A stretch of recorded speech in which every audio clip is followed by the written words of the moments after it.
welcome to today's video. Today is a really exciting day to talk about all of the recommended foods for all types of reptiles.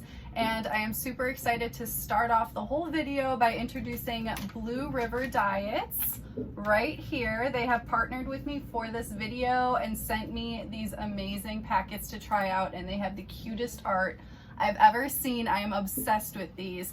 And this gecko food smells amazing and is so good for your geckos. It doesn't have any artificial flavors or colors. It is very natural for them. It also has amazing ingredients like bee pollen and honey, which is really good for their overall immune health. Another cool thing about this product is that you can feed it to any gecko of any age. You could also use this to gut load your feeders for your other reptiles. It also has dried postbiotics, which can aid in the digestive health of your gecko. They come in so many different flavors. So here we have the watermelon burst, and this one is really cool. It is insect and bug, and it includes black soldier fly larva, which is one of the best feeders for your reptiles when it comes to bugs. Well, this is another brand of gecko food that supports everything that they need in their diet. We do also recommend to be feeding crickets as well to offer enrichment, because we know your geckos love hunting, and those should also be dusted in calcium as well. So far, I have tried a couple of these flavors, and my geckos have loved every single one of them. They have not turned their nose to any of them.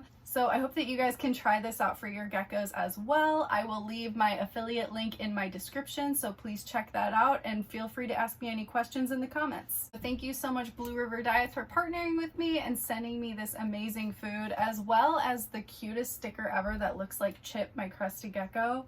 I am in love with all of this. So that is the perfect way to kick off this video, with an amazing food that I highly recommend for reptiles, especially if you're keeping gargoyle or crested geckos or chihuahuas, any type of arboreal gecko like the Leachianus as well. They will be eating this diet, so something really fun and exciting for your gecko to try and see if they like it. So now we're gonna follow basically the guidelines of the last video I made discussing foods that you should never feed your reptile.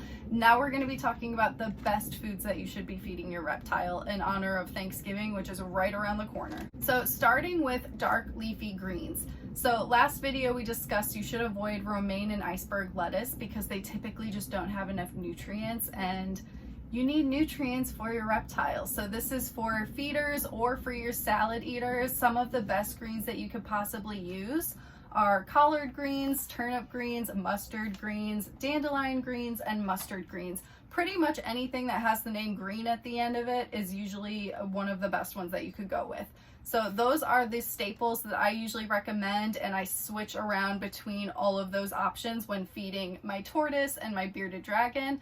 But those ones are very nutritious, very healthy, and just a perfect go-to staple when you're making a salad. Now we're gonna move on to vegetables. We discussed some of the vegetables that are not good options, such as onions last video. Now we're gonna discuss some of the best ones that you can use. So some that I recommend are bell peppers, shredded carrot, zucchini, and green beans. So there are so many different vegetables out there. It's very important to just make sure you're researching and make sure whatever you do want to try and feed your reptile is safe. But the other thing that's really important with all of these is to offer as much variety as possible. You don't want to pick just one vegetable like a carrot and feed that every single day, because that can be too much for your reptile over time. So it's very important to just mix it up as much as you can and offer as much variety as possible. If you have a picky bearded dragon, a little trick that I like to use if you're going to offer bell peppers, which they love, I would recommend going for the red ones, because red is very enticing to bearded dragons and draws them in. So just a little tip or trick if you're trying to get a stubborn beardy to eat its salad. Next up is fruits. Fruits is another one that you kind of have to be a little careful with, because typically fruits are snacks. You don't want to be feeding them every single day as a staple, but every now and then when you do offer them, these are some of the safe options. Mangoes, papayas, strawberries, bananas, blueberries, and apple. So these are all great. You can also use these to gut load any bugs that you're keeping, like dubia roaches or superworms, when you're feeding other reptiles in your collection as well. And same thing goes for the greens and the vegetables. All of these healthy options that are super nutritious are the ones that you'd want to be offering to gut load to feed your other reptiles as well. And then the next section is plants. I pretty much covered this in the last video. But when it comes to plants, it's important to make sure that whatever type of reptile you're keeping, they will not be eating the plant in the setup. And if they do, you want to make sure that it's safe and absolutely not toxic for them. And an example in the last video was pothos, which isn't toxic to reptiles if it's in small amounts. But if it's in large amounts, it can be toxic. So that's why you have to be a little bit careful. If you have a tortoise and you want to put pothos in their enclosure, they will eat all day long as much as there. So that isn't monitored, and they can be getting a large quantity of it, which can become toxic. So that's why it's important to make sure that you're choosing options that are not toxic whatsoever or out of reach of reptiles that you know can snack on leaves or plants in the setup. Another example are veiled chameleons. They will snack on greens in their setup from time to time as well. So you want to make sure that everything in there is non-toxic.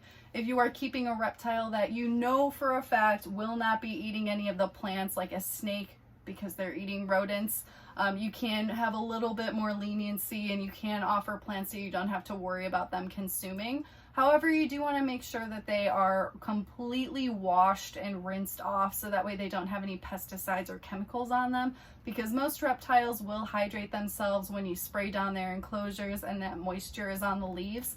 So if that moisture contains any chemicals, your animal can then ingest it when trying to hydrate itself. So it's important to make sure that you are thoroughly cleaning any type of plant before putting it in your setup to avoid any issues with chemicals like that.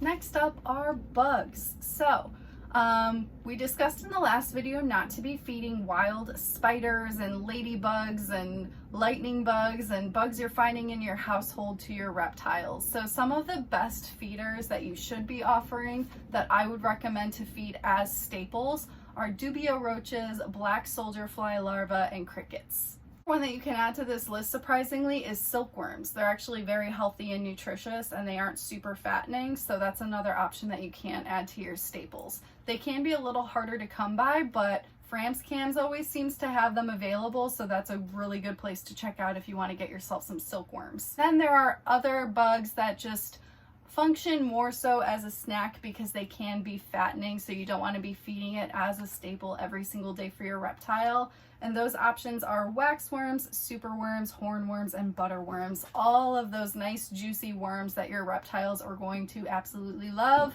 should just be as treats. You don't want to be feeding it every single day. And then overall, the whole gist of feeding the best foods to your reptiles is making sure that you are feeding fresh, real fruits and vegetables and bugs. So we're going to want to avoid all of the dehydrated vegetables and fruits and dead freeze-dried bugs that you see at pet stores. If you want to offer some of these things here and there, there's absolutely nothing wrong with it, but the issue is when you're fully relying on that rather than providing real fruits and vegetables and bugs, because it's so much healthier for your reptiles. A lot of the insectivores need to see the bugs moving in order to hunt. It's a form of enrichment to be able to hunt, so that's something that you don't want to be taking away from them. And then when you're feeding overall dehydrated bugs or greens or fruits, the issue is that they just don't have enough hydration, and people will say, oh, well, you can soak it in water before you give it to them. It's still going to be lacking the nutrients if you were to feed an actual fruit or vegetable or live bug. So they need that moisture and they need all that nutrients, so it's better to just go with the real thing rather than the fake thing found in a package. So that pretty much covers everything for today's video. If you guys want to add any more healthy fruits or vegetables or greens or bugs that you like to feed your reptiles that you recommend, go ahead and leave it in the comment section. Let me know if you guys have any questions, and thank you for being here. I will see you guys in the next one.